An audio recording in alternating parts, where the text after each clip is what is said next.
મિત્રો જુઓ, અહીંયા થઈને હું પસાર થતો હતો ત્રાણજાથી, તો રસ્તામાં સરસ સ્વર્ગપુરી આવે છે. આપણે એની મુલાકાત લઈએ. જુઓ મિત્રો, આ હેન્ડપંપ છે શરૂઆતમાં હાથ પગ ધોવા માટેનું. પછી આ સરસ ગેટ બનાવેલો છે સ્વર્ગપુરી ત્રાણજા. જુઓ, હા હા હા, ઉપર શંકર ભગવાનનું ચિત્ર છે. પછી લખેલું છે સ્વર્ગપુરી ત્રાણજા, તાલુકો માતર, જિલ્લો ખેડા. જ્વાપો પણ મૂકેલો છે. જો મિત્રો, સરસ જગ્યા છે.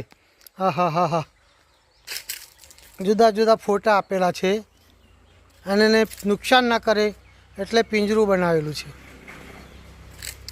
અને સામે છે સ્મશાન ગૃહ. સ્વર્ગપુરી એટલે સ્વર્ગમાં જવાની જગ્યા, છેલ્લો આશરો, છેલ્લું નિવાસ સ્થાન. અને અહીંયા આગળ શેડ મારેલો છે જુઓ, અને શેડની નીચે સરસ બોકડા મૂકેલા છે. આવું તો આણંદમાં ભાઈ આનાથી સરસ છે હો, પણ ગામડાની રીતે આ બહુ સરસ કહેવાય. બહુ મસ્ત જગ્યા છે. અહીંયા આગળ કોઈક બેઠા હોય, તાપ લાગે નહીં, છોંયડો છે અને વરસાદ પડે તો એના માટે પણ બેસવાની જગ્યા છે. તો મિત્રો, ઘણી જગ્યાએ આવી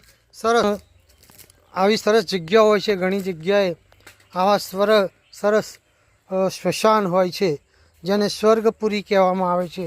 મિત્રો, જીવતા તો ગમે તેવું જીવ્યા, પણ મરતી વખતે પણ માણસને ઘણી જગ્યાએ સારી બાળવાની જગ્યા નથી હોતી. મિત્રો, આવું છે.